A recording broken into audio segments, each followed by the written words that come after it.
Paul. Paul. Right, Paul? No. No, Sorry. I'm sorry, no, it's not. The second question. There you go, Sorry. Okay. Sorry. I am Cy Vang, and I'm a Hmong organizing leader with Take Action Minnesota. On September 26th, we launched the Renew Minnesota campaign with 850 people from the community attending. I was a part of that kickoff and a part of creating the vision. This is the first time I have been a part of, had a say in who is going to be our next governor. I'm excited by the vision, and that's why I'm here tonight. Since that time, what have you done to enact the vision, and how have you incorporated it into your campaign? Well, my whole career in public service has been enacting your vision, which is very much my vision from the time I volunteered in a Head Start program while I was in college to leaving college and teaching for 2 years in a public school in the Lower East Side of New York City and living with a welfare family and a public housing project, so I got a better understanding of how people who didn't have the good fortune that I had in life had to live their lives, and saw there the incredible injustice that I experienced with people who didn't have health care, didn't have enough to eat. I had kids who went to school with no breakfast, with 25 cents in their pocket for French fries for lunch. Most of them ninth graders couldn't read or write beyond the second or third grade level. They're very, very smart, but they'd never been given the opportunities that I had. So that really seared my conscience, and that has been what my career has been devoted to, is bringing social and economic justice to this country. And when I was in New York, I thought, well, you know, I'm from Minnesota, and it's different here. And then I came to realize in the last couple of years especially, as I've been traveling the state, and my campaign now has been for the last 11 months traveling Minnesota, and next January 20th, when I begin my public announcement and the more publicly visible part of my campaign, I'm going to start by touring the state and traveling to all 87 counties in 87 days. So I can meet directly with people from all backgrounds, all pursuits, all walks of life, and building on the many, many times that I've been to every county in this state, far more than any other candidate has, far more involved for far more number of years than anyone else. So my campaign will be very much a people-based campaign. It'll be based in the causes and commitments that I have held dear to my heart for the last 40 years, but also updated based on what I learned from the people of Minnesota. Because that's who will decide this election, as they should, will be the people of Minnesota. All the people of Minnesota, all those who vote anyway, and hopefully that will be almost everyone who's eligible to vote. Okay, well, I've got a little follow-up question. Mark, you can say it if you like, or stand, either way. You know, part of our vision of things that we reject in Minnesota, and right now, it seems like there's lots of things that we could reject, and it's getting worse. Can you talk a little bit about that, and how important is our vision when you're planning where to meet, where we're going to be in Minnesota and in your government? And how can you use our vision in your governance of Minnesota? In 1 minute.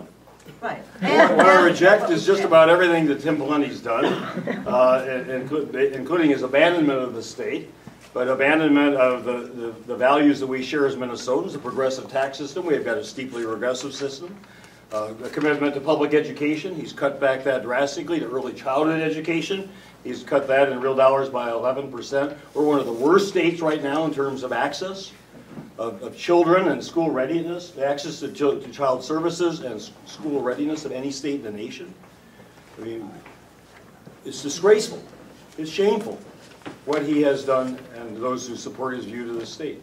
I mean, I will govern including everybody. The great advantage a governor has is the ability to include everyone, through appointments to boards and commissions, to positions in his or her administration. As I learned working for the last DFL governor, Rudy Perpich, after I lost the Senate race in 1982, I had a chance to join his administration and continue my involvement in public service. That's what I would do as governor. Okay. Now we've got our second question. It's my Thor, right there. Senator Dayton. Yes. My name is Mai Thor, and I'm a board member of Take Action. Thank you for joining us. There's no doubt that Minnesota's budget is facing some tough challenges right now that will carry well into your term if you're elected governor. In the name of no new taxes, we felt the effects of disinvestment in Minnesota for too long. Just this year, instead of raising taxes to maintain and fund the programs that are so important to us, there was a massive budget cut, and that directly affects the Minnesotans that need it the most. And I personally know a lot of people with disabilities who have the personal care attendant program, and their quality of life has decreased and their independence has been reduced because that program has been cut. Part of the problem is that most candidates have been afraid to challenge the idea that taxes are bad. If you are elected governor, how will you approach these challenges, and specifically, how will you use your campaign to build the political support for raising new revenues during your administration? I would say more than any other DFL candidate for governor, I have made raising taxes on the wealthiest people of the state a cornerstone foundation of my campaign. I started speaking out on this issue about 15, 16 months ago. I've spoken loud and clear all over the state. You can read my lips. I will tax the rich. They can afford it. I know they can. And I know that they can afford to pay their fair share, and it's disgraceful. It is absolutely shameful that they're not.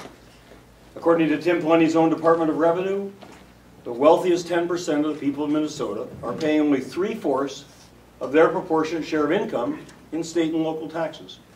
That's a disgrace. I mean, that runs so contrary to any basic value and principle of fairness, that if you make more money, you should pay more taxes. And in fact, it should be progressive. As you make more money, you should pay a higher percentage of your income in taxes. When I ran against Rod Grams in 2000, he was proposing at the federal level a flat tax. I said, that's not good. I mean, that's not progressive. That would be an improvement here in Minnesota right now. And if the wealthiest 10% of the people in Minnesota paid the same percentage of their incomes as the next 80%, everyone else except for the very poor, that would be $3.8 billion of additional revenues in this biennium alone. So we have a budget crisis in Minnesota, but it's first and foremost a revenue crisis. And as anyone knows who lives in this state, a farmer, homeowner, business person, property taxes have gone up for just about everybody. Fees have gone up for just about everybody. Ask a college student or anyone who tries to get a contract in order to perform a union job. So taxes and property taxes and fees have gone up for middle-income people, for working people, and the wealthy have had their top income rates effectively reduced because of the Bush tax cuts, which I oppose. The top property tax bracket has been eliminated, and I will change that. I guarantee it. I've said it all over the state. I will raise taxes on the wealthiest 10%, not on everybody, not on people who can't afford it, but on the people who can. And I say it, and I mean it, and if I'm governor, I'll do it. Okay, got a follow-up question for you again. All right with me, people. Yeah, we